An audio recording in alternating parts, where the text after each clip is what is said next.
دل میں ایمان نہیں ہے. وَلَيْسَ وَرَاءَ ذَلِكَ مِنَ الْإِيمَانِ کہ پھر اس کے بعد ایمان نام کی کوئی چیز باقی نہیں رہتی. برائی عام ہوتی جا رہی ہے اور اس کے روکنے والے، اس کا سد باب کرنے والے سب خواب غفلت میں ہیں. حضور پاک صلی اللہ علیہ وسلم کی خدمت میں ایک شخص آئے اور آ کر کے انہوں نے کہا کہ میں ایمان قبول کروں گا لیکن میری ایک شرط ہے. حضور نے فرمایا کیا؟ کہنے لگے کہ مجھے آپ زنا کی اجازت دیں، مجھے آپ زنا کی اجازت دیں. جو لوگ حضور کے ساتھ بیٹھے ہوئے تھے سب کو غصہ آ گیا اور مختلف لوگ غصے کا اظہار کرنے لگے. حضور پاک صلی اللہ علیہ وسلم نے لوگوں کو روکا، خاموش کرایا اور پھر اس شخص کو اپنے قریب بلا کر کے حضور نے فرمایا کہ کیا تم اس بات کو پسند کرو گے کہ کوئی تمہاری ماں کے ساتھ زنا کرے؟ کہنے لگا کہ ہرگز نہیں، میں کبھی اس کو گوارا نہیں کر سکتا. حضور نے فرمایا کیا تم اس بات کو پسند کرو گے کوئی تمہاری بیوی کے ساتھ زنا کرے؟ کیا کوئی تمہاری بہن کے ساتھ زنا کرے؟ کوئی تمہاری بیٹی کے ساتھ زنا کرے؟ اس نے فرمایا قطعاً میں اس کو گوارا نہیں کر سکتا. تو حضور نے فرمایا کہ جس عورت کے ساتھ تم زنا کرو گے وہ یا تو کسی کی ماں ہوگی، یا تو کسی کی بیوی ہوگی، یا تو کسی کی بہن ہوگی، یا تو کسی کی بیٹی ہوگی. جب تم اس بات کو گوارا نہیں کرتے تو کون گوارا کرے گا؟ اس کے بعد حضور نے اس کے سینے پر زور سے ہاتھ مارا. وہ صحابی کہتے ہیں کہ حضور کا دست مبارک جب میرے سینے پر پڑا تو انقلاب یہ آیا کہ مجھے دنیا میں زنا سے زیادہ محبوب چیز کوئی نہیں تھی، لیکن جب آپ کا دست برکت میرے سینے پر آیا تو دنیا میں زنا سے زیادہ نفرت والی چیز میرے نزدیک کوئی دوسری نہیں تھی. سوچنے کی بات ہے جب انسان یہ سوچ لے کہ جس عورت کے میں قریب جانا چاہتا ہوں یہ یا تو کسی کی ماں ہوگی، یا تو کسی کی بہن ہوگی، یا تو کسی کی بیٹی ہوگی، یا تو کسی کی بیوی ہوگی، جب یہ بات وہ سوچ لے گا اس کے قدم آگے نہیں بڑھیں گے. حالات ہمارے شہر کے جس رخ پر جا رہے ہیں اچھے حالات نہیں ہیں، اور دکھ کی بات یہ ہے کہ ہر اچھی کوشش کو سبوتاژ کرنے کی کوشش کی جاتی ہے. دیر سے صحیح شہر کے علماء اور سنجیدہ افراد نے اس بات کو محسوس کیا کہ اصلاح معاشرہ کو ایک دائمی شکل دینا چاہیے اور مسلسل اس کام کو کرتے رہنا چاہیے. آج اس کی بہت ضرورت ہے. آج رات بھی اصلاح معاشرہ کا ایک پروگرام گولڈن نگر مسجد حلیمہ میں وہاں کے ذمہ داروں نے رکھا ہے اور انہی ماحول کی وجہ سے رکھا ہے کہ وہاں جس طرح کے حالات ہیں لوگوں نے دیکھا، محسوس کیا، انہوں نے کہا کہ اصلاح معاشرہ کا پروگرام کرنا چاہیے. علماء کرام نے طے کیا پیر کے دن پھر دوبارہ شہر کے سنجیدہ لوگوں کو جمع کر کے، سماجی ذمہ داروں کو جمع کر کے یہ کوشش کی جا رہی ہے. مراٹھواڑے کے بعض شہروں کے اندر جب اس طرح کے حالات بنے تو وہاں کے لوگوں نے کچھ پروگرام طے کیا. ان پروگراموں میں ایک یہ بھی تھا کہ جن کو سماج اچھا نہیں سمجھتا، ایسا سمجھتے ہیں کہ یہ غنڈہ گردی کرنے والے، دادا گیری کرنے والے، بھائی گیری کرنے والے لوگ ہیں، ایسے لوگوں نے یہ طے کیا کہ اس برائی کو ہم روکیں گے. ان لوگوں نے تمام رکشہ ڈرائیوروں کو جمع کیا اور جمع کر کے ان کے سامنے یہ بات رکھی کہ مسلم سماج کی عورتیں مسلم محلہ چھوڑ کر کے، مسلم علاقہ چھوڑ کر کے غیر علاقے میں جا کر کے اس طرح کی حرکت کرتی ہیں اور عموماً رکشے سے جاتی ہیں. اس لیے رکشہ ڈرائیوروں کو انہوں نے اس بات کی تاکید کی کہ اگر اس طرح کا کوئی کام تمہارے رکشے سے ہوگا تو اچھا نہیں ہوگا. ایک بات. دوسری بات یہ کہ آپ کی بھی ذمہ داری بنتی ہے. یہ عورت جو آپ کے رکشے میں غلط کام کرنے کے لیے جانا چاہتی ہے، کسی کی ماں، کسی کی بہن، کسی کی بیٹی، کسی کی بیوی ہوگی، آپ سمجھاؤ. وہاں کے رکشے والوں نے یہ کام شروع کیا کہ جب کوئی عورت بیٹھے اور اس طرح پتہ بتائے کہ مجھے وہاں جانا ہے تو وہ رکشے والا کہتا تھا کہ بہن جی آپ غلط کام بھی کرنا ہو تو اپنے گھر میں جا کر کے کرو، آپ ایسے جا کر کے علاقے غیر میں مت کرو. وہاں کے لوگوں نے یہ سلسلہ شروع کیا اور الحمدللہ ان کی یہ کوشش کامیاب ہوئی. یہ واقعہ سنا کر کے مجھے یہ بتانا ہے کہ اگر کسی کی بہن کسی کی بیٹی غلط کام کرنے کے لیے جا رہی ہے تو ہماری اور آپ کی ذمہ داری بھی بنتی ہے، وہ ہماری بھی بیٹی ہے، ہم اس کو اپنی بہن سمجھیں، اس کو اپنی بیٹی سمجھیں، اس کو اپنی عزت سمجھیں، اچھی طرح جس طرح آپ اسے سمجھا کر کے روک سکتے ہو روکنے کی کوشش کریں۔ حضور پاک صلی اللہ علیہ وسلم نے فتح مکہ کے موقع پر جب عورتیں گرفتار ہو کر کے آئی تھیں تو آپ نے دیکھا کہ ایک بچی ہے جو جوانی کی دہلیز پر قدم رکھ رہی ہے اور اس کے سر پر دوپٹہ نہیں۔ حضور پاک صلی اللہ علیہ وسلم نے اپنی چادر دی اور فرمایا کہ اس کے سر پر رکھو، تو صحابہ کرام نے عرض کیا کہ اللہ کے رسول وہ مشرک اور کافر کی بیٹی ہے اور آپ اللہ کے نبی ہیں، آپ کی چادر اس کے سر پر کیسے رکھیں؟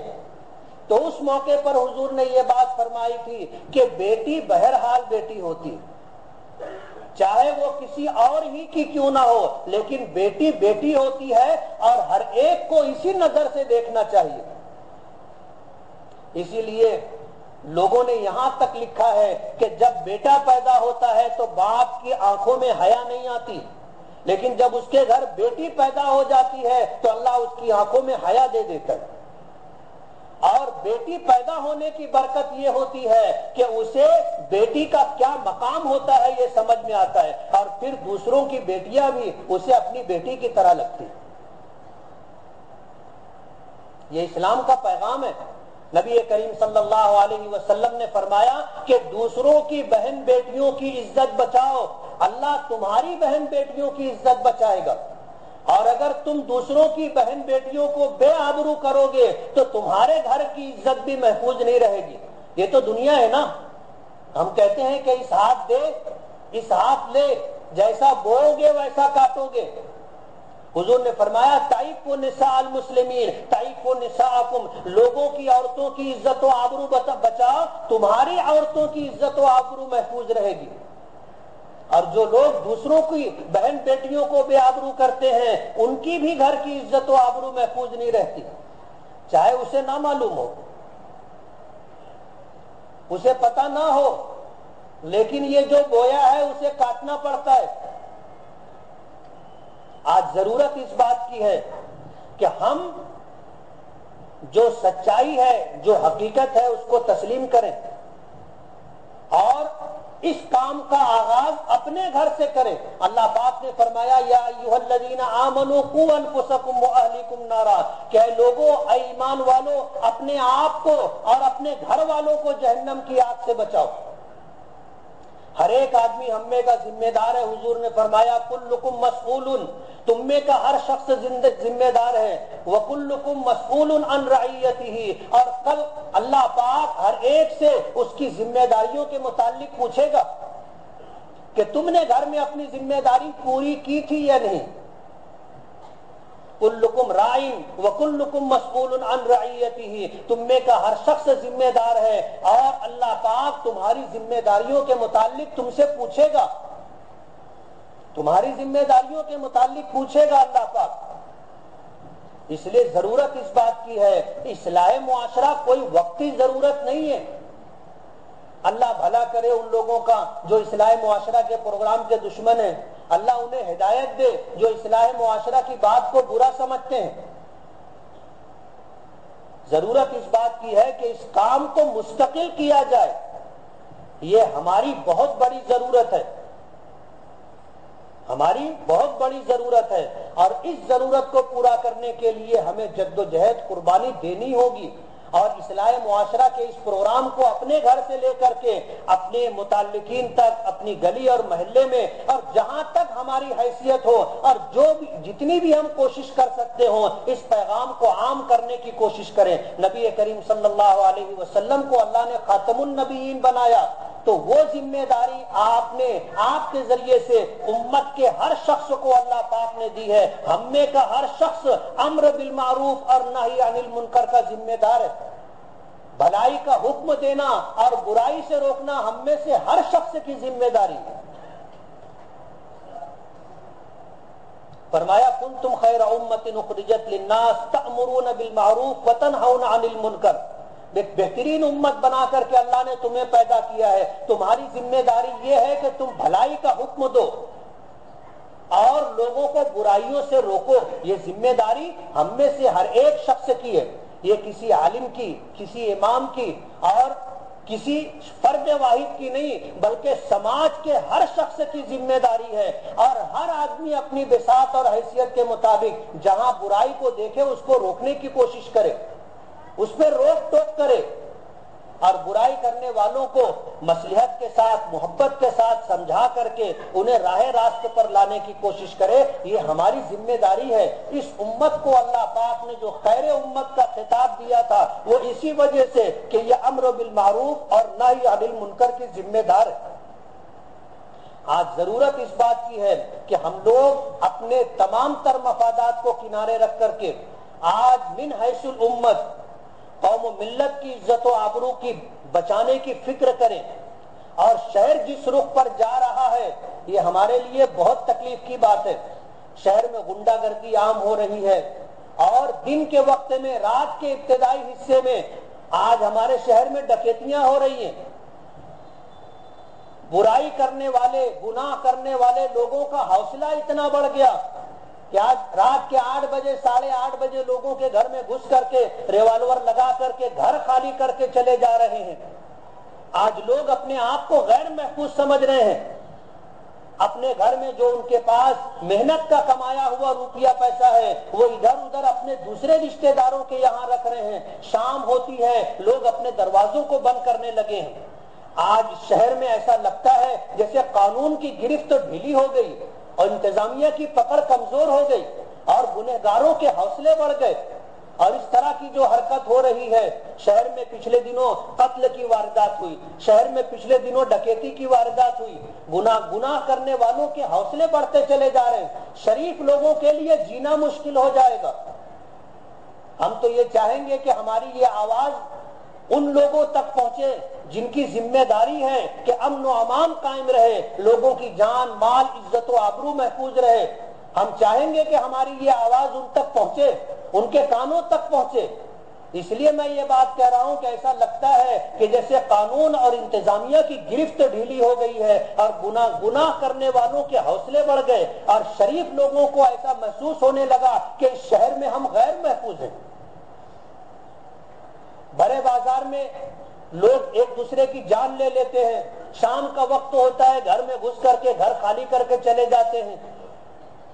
یہ شہر ہے، جنگل راج نہیں ہے. یہاں پر، یہاں طاقت کی نہیں قانون کی حکمرانی ہونی چاہیے. اس لیے ہم یہ چاہیں گے، نبی کریم صلی اللہ علیہ وسلم کا وہ ارشاد آپ یاد رکھو. آپ نے فرمایا من قتل دون نفسہ فہو شہید، جو اپنی جان بچانے کے لیے جان سے ہاتھ دھوتا ہے وہ شہید ہے. من قتل دون مالہ فہو شہید، جو اپنے مال کی حفاظت کرتے ہوئے مارا گیا وہ شہید ہے. من قتل دون عزتہ فہو شہید، جو اپنی آبرو اور اپنی عزت بچانے کے لیے مارا گیا وہ بھی شہید ہے. اس لیے ڈر کر کے پیچھے ہٹنے کی ضرورت نہیں ہے. ہوگا وہی جو اللہ کا فیصلہ ہوگا. پوری ہمت اور حوصلے کے ساتھ رہنے کی ضرورت ہے.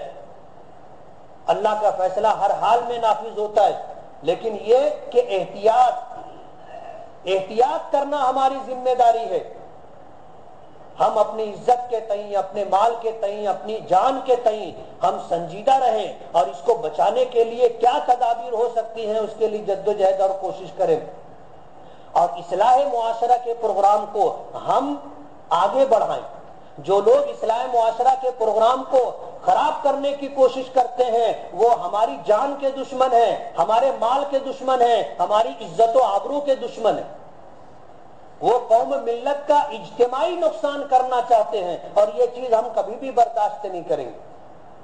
تم کو اگر اپنی عزت پیاری نہ ہو ٹھیک ہے، اپنا مال، اپنی جان تم کو پیاری نہ ہو ٹھیک ہے، لیکن ہم کبھی یہ گوارا نہیں کریں گے کہ ہماری عزت پر حرف آئے، ہماری جان اور مال پر حرف آئے.